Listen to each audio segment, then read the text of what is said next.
안녕하세요.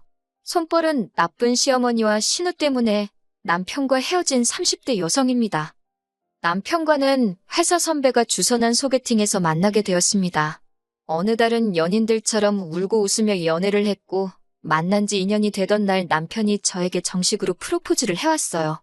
저 역시 내심 기다리던 프로포즈였기에 고민하지 않고 받아들였고요. 그런데 문제는 돈이었어요.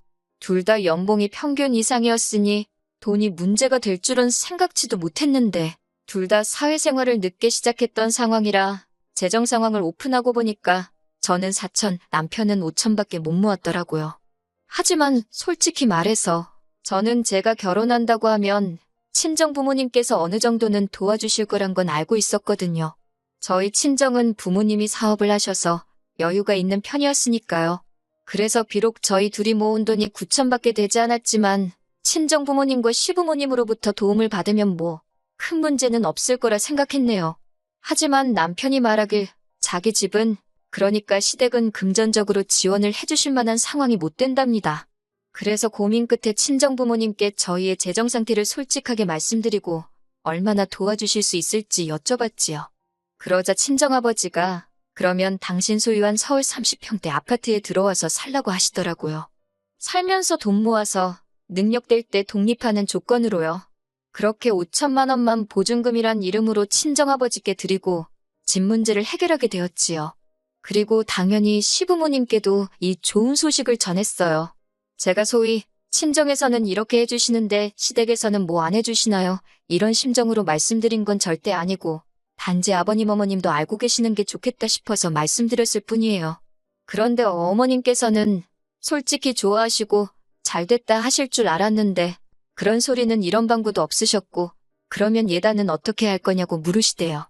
솔직히 친정에서 집 해주시고 제 돈으로 시골리고 혼수하고 물론 남편이 모은 돈을 저희 부모님께 보증금이란 명목으로 드리긴 했지만 그 돈은 어차피 나중에 돌려주신다 했거든요.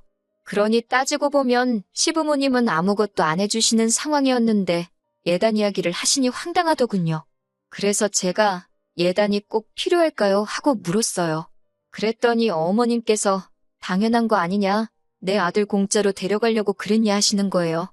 순간 그럼 예단 받고 아드님 저한테 파시는 거냐고 따지고 싶더라니까요. 하지만 차마 그럴 수는 없어서 남편과 상의 끝에 허례허식은 생략하기로 했다고 말씀드리니 어머님이 그런 건 어른들이 정해주는 거지 니들 마음대로 하는 게 아니라나요. 어머님과 얼굴 붉히고 싶지 않아 일단 제가 남편하고 다시 한번 상의해보겠다 하고 한 발 물러났어요. 그리고는 남편한테 어머님이 하신 말씀을 전하며 어떻게 했으면 좋겠냐 물었습니다. 그랬더니 남편이 그냥 흉내만이라도 내주면 안 되겠냐 그래요. 솔직히 제 편을 든다고 해야 하나 남편이 내가 해결하겠다 그런 식으로 나와주길 바랬는데 오히려 저더러 어머님한테 맞춰드리란 식으로 나오니까 기분이 좋진 않았지요. 하지만 좋은 날 앞두고 어머님이랑 기싸움 하는 것도 내키지는 않아서 남편 의견을 따라주겠다 했습니다. 그리고 이튿날 300만 원을 예단비로 보냈어요. 그런데 황당하게도 바로 다음 날 어머님이 남편을 통해 제가 보낸 300만 원을 되돌려 보내셨더군요. 남편한테 이게 무슨 뜻이냐고 물으니 남편이 우물쭈물거리다가 한다는 소리가 어머님이 장난하냐며 예단이 적다고 화를 내셨다는 거예요. 제 주변에도 결혼한 친구들이나 선후배들이 꽤 있었는데 이런 일은 듣도 보도 못했거든요. 그래서 남편한테 싫으면 마시라 그래 나도 더는 못한다고 전해드리라 했습니다. 남편이 난처한 표정으로 그런 말을 어떻게 하냐 그러길래 그런 말도 못 전할 거면 그냥 이 결혼 깨자 했네요. 남편이 남이 편이라더니 지금 당신이 딱 그렇다고 제가 처음으로 남편의 태도에 대해서 화를 냈지요. 그러자 남편이 그런 뜻은 아니었다면서 자기가 중간에서 잘 말씀드리겠답니다. 그러면서 마음 상하게 해서 미안하다고 몇 번을 사과를 하대요. 그래서 이번이 마지막이다 하고 넘어갔어요. 그리고 결국 예단은 없던 일이 되었고요. 이후로 남편과 저는 부부의 연을 맺었고 친정아버지의 배려로 남부럽지 않은 신혼생활을 시작할 수 있었습니다. 친정아버지께서 인테리어까지 새로 다 해주셨는데 덕분에 집에 오는 사람들마다 집이 너무 예쁘다며 칭찬일색이었어요. 저희 어머님만 당신 아들 명의로 해준 집도 아니니까 저한테 집해왔다고 집 가지고 유세 부리면 가만 안 두겠다 하시대요. 사실 어머님이 하신 막말만 여기 적어도 3일 밤을 꼬박 셀 수 있을 정도예요. 한편 결혼한 지 반년 정도 지났을 무렵 여동생이 연락을 해왔어요. 참고로 저희 자매는 사이는 좋은데 둘 다 개인주의가 강해서 정말 상의할 일이 있거나 축하할 일이 있을 때만 연락을 해요. 그런데 이번엔 달랐어요. 저에게 부탁이 있다고 하더라고요. 뭔지 들어보자 하니까 자기가 서울로 독립을 하려고 하는데 저희 집에 머물면서 매물도 보고 다니고 그러면 안 되겠냐대요. 아무래도 저희 본가가 서울에서 차로 1시간 넘게 걸리다 보니 집 하나 보자고 왔다 갔다 하기가 불편했던 모양이에요. 여담이지만 여동생은 프리랜서 작가로 일을 하는데 업체들이 대부분 서울이나 경기도에 있다 보니 본가에서 다니기는 쉽지 않았다 하더라고요. 아무튼 대신 자기가 저희 집에 있는 동안 제 손발이 돼서 청소고 음식이고 도와주겠다며 애교를 부리는데 솔직히 어떻게 싫다고 그래요. 그래서 형부랑 이야기해보겠다고 했지요. 그리고 퇴근한 남편에게 낮에 여동생이 했던 이야기를 전하면서 어떻게 생각하냐고 괜찮겠냐고 물었습니다. 어차피 방은 3개고 그중 방 하나는 손님방으로 쓰자고 얘기한 적도 있었으니까요. 다행히 남편이 흔쾌히 그렇게 하래요.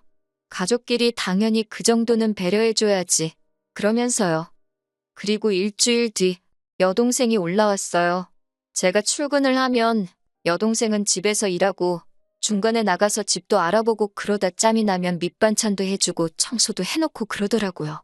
솔직히 제 입장에선 여동생이 너무 잘 챙겨줘서 오히려 미안할 정도였답니다. 그래서 제가 용돈이라도 얼마 쥐어주면 자기도 벌만큼 번다며 안 받더라고요. 그런데 문제는 제 여동생이 저희 집에 와 있는 걸 어머님이 알게 되시면서였습니다. 어머님께서 남편한테 제 동생도 와 있는데 남편 동생이라고 왜 못 가 있냐며 좀 데리고 있으라 하셨다는 거예요. 저희 신우는 제 여동생보다 1살이 많은데 알고 보니 진작부터 서울에서 자취하고 싶다며 어머님한테 서울에 방구해달라고 어지간히 졸랐다고요. 남편이 그 이야기를 저에게 전하며 제 눈치를 살살 보더군요. 처제는 되고 자기 여동생은 왜 안 되냐며 서운한 기색도 비추고.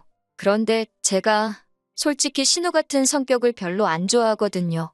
이렇게 말해도 될지 모르겠지만 어머님을 닮아서 그런 건지 말도 막 하고 행동도 거칠고 술 마시고 길에 뻗어 있다가 경찰서에서 어머님 아버님이 데려온 적도 있어요. 심지어 담배도 피거든요. 그래서 남편한테 신우 행실을 알지 않냐. 그런데 그런 소리가 나오냐. 싫다고 했어요. 그러자 남편이 자기가 신우 단속 똑바로 하겠답니다. 그러니까 기회라도 줘보재요. 데리고 있어 보다가 도저히 개차반이라 안 되겠다 싶으면 내려보내면 되지 않겠냐고. 그러면 어머님도 더는 뭐라 말씀을 안 하실 거라고요. 그래서 결국 알겠다 했습니다. 그리고 한 3일 정도 지나서 바로 신우가 올라왔어요. 아기 방으로 쓰려던 방을 신우에게 내줬는데 제 여동생이 쓰는 방을 슬쩍 보더니 자기가 저 방 쓰면 안 되냐고 그래요. 거기까지는 좀 이해는 했어요. 제 여동생 방은 손님방으로 쓸 예정이었던지라 침대가 있었고 아기 방으로 쓰려던 방에는 아무것도 아직 없었거든요. 근데 그건 남편이 먼저 안 된다고 딱 선을 긋대요. 처제가 먼저 왔으니까 처제가 쓰는 게 맞다고요. 그런데 이튿날 퇴근해서 집에 오니 신우 신발은 있는데 신우가 안 보이더라고요. 신우가 쓰는 방문을 살짝 열어봤는데 방에도 사람이 없고.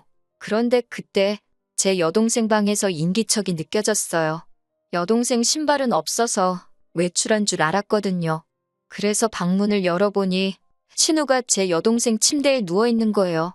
아가씨 여기서 뭐하냐니까 낮잠 자고 있었다는데 어이가 없어서 아가씨 이건 아니라고 자기 방도 아닌데 그러고 있으면 어떡하냐 나오라 했습니다. 그랬더니 툴툴거리면서 나오더라고요. 이뿐만이 아니었습니다. 신우의 행실은 날이 갈수록 눈에 거슬려서 봐주기가 힘들더군요. 집에 있는 여동생 말에 의하면 정오가 되도록 자다가 느지막이 나와서 냉장고에 있는 거 꺼내 먹고 설거지도 안 한다는 거예요. 그리고는 얼마나 쿵쾅거리고 돌아다니는지 아랫집에서 저희 부부 없는 동안 2번이나 올라왔었답니다. 뿐만 아니라 지난번엔 제 방에서 나오다가 자기한테 걸렸다며 저더러 언니 중요한 물건이나 돈 같은 거 있으면 관리 잘해 이러는데 그땐 솔직히 여벌로 들었어요. 아무리 그래도 설마 남의 물건에 손을 댈까 싶었지요. 그런데 그 이야기를 듣고 얼마 지나지 않았을 때였습니다. 그날은 토요일이었어요.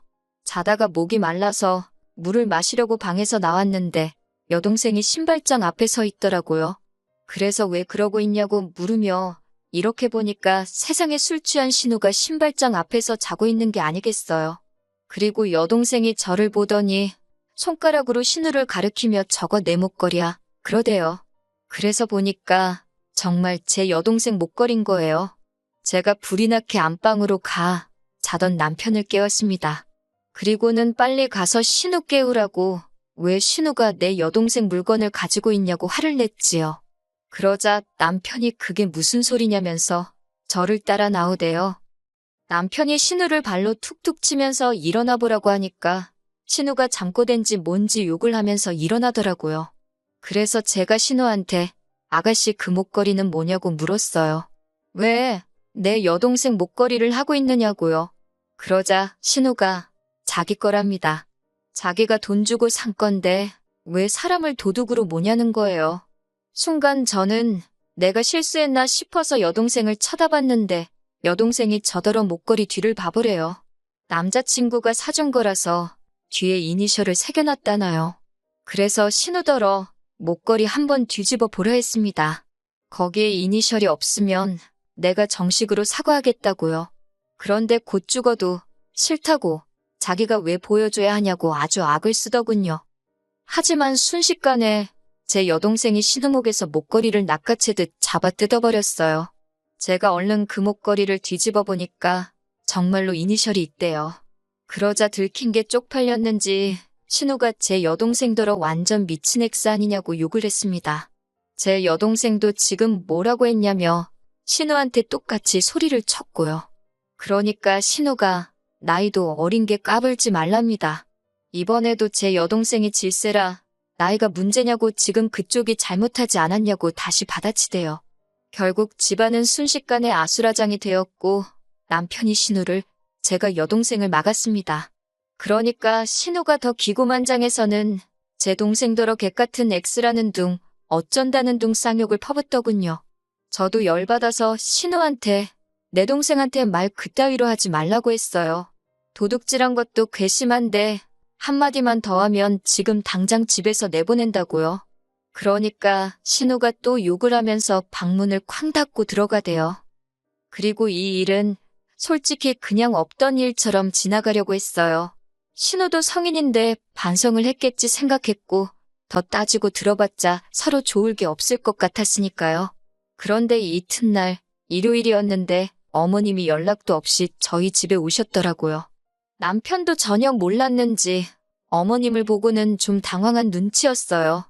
저는 이때만 해도 어제 일 때문에 오셨을 거란 생각은 못하고 그저 연락도 없이 어쩐 일이시냐며 문을 열어드렸는데 신발도 안 벗고 거실로 들어오시면서 방문을 막 열어보시대요. 그리고 작은 방에 있던 제 여동생을 보더니 너 이리 나와. 딱 그렇게 말씀하셨지요. 말투가 어떻건 간에 일단 어른이 나와보라 하니 제 여동생이 영문을 모르겠단 표정으로 나왔고요. 근데 제 여동생이 거실로 나오니까 어느새 신우도 거실에 나와서 소파에 앉아있고 그리고 그 앞에서 어머님이 갑자기 리모컨을 쥐어드시고는 제 여동생 머리를 딱 때리시더라고요. 그 속도가 얼마나 빨랐는지 저나 남편이 막을 새도 없었네요. 동생이 악소리를 내면서 머리를 부여잡고 다리에 힘이라도 풀린 건지 주저앉았습니다. 제가 순간 눈이 돌아가서는 어머님더러 이게 뭐하는 짓이냐고 소리를 질렀어요. 그러니까 이번엔 제 머리도 딱 때리시면서 니네 둘 다 그러는 거 아니랍니다. 망할 엑스들이 붙어먹고 자기 딸을 무시했다나요? 그러면서 내가 오늘 니들 가만두나 보재요. 그러니까 남편이 어머님더러 이게 무슨 짓이냐며 어머님을 온몸으로 막으며 저더러 방으로 처제 데리고 들어가랍니다. 마음 같아선 어머님 머리채라도 잡아채고 싶었지만 일단은 남편 말대로 우는 여동생을 끌어안고 방으로 들어갔어요. 경찰 부르라고 동생 손에 핸드폰 쥐어주고 다시 나왔더니 신우가 실실 웃고 있대요.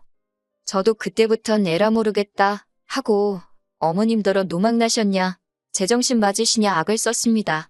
지금 여기가 어디라고 들어와서 이런 짓을 하시느냐고요.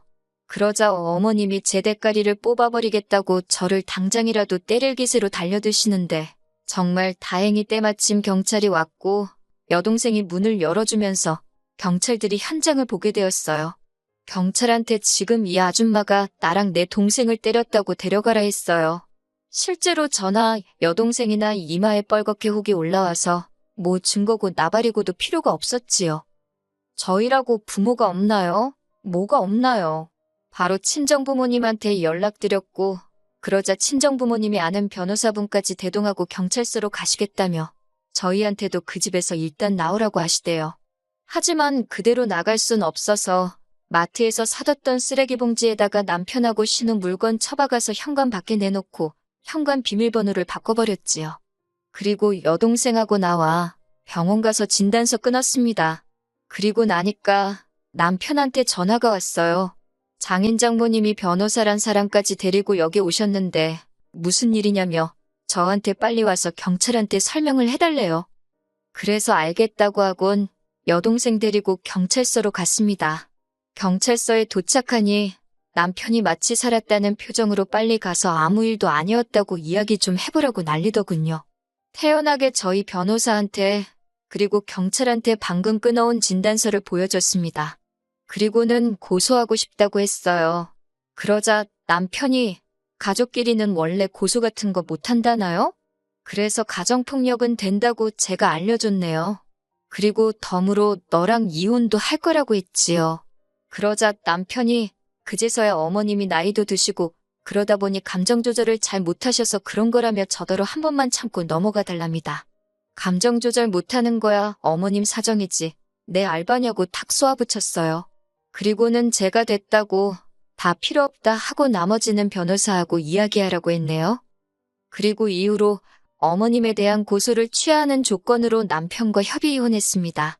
원래는 고소 취하도 안 해주고 합의도 안 하려고 했는데 그러면 이혼이 소송으로 넘어가서 질질 끌리게 생겼더라고요.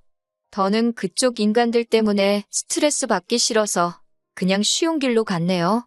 남편은 끝까지 저에게 자기가 제 역할을 못해서 미안하다며 앞으로 자기 부모님이고 신우고 평생 안 보고 살아도 된다고 매달렸지만 그 말을 제가 뭘 보고 믿나 싶대요.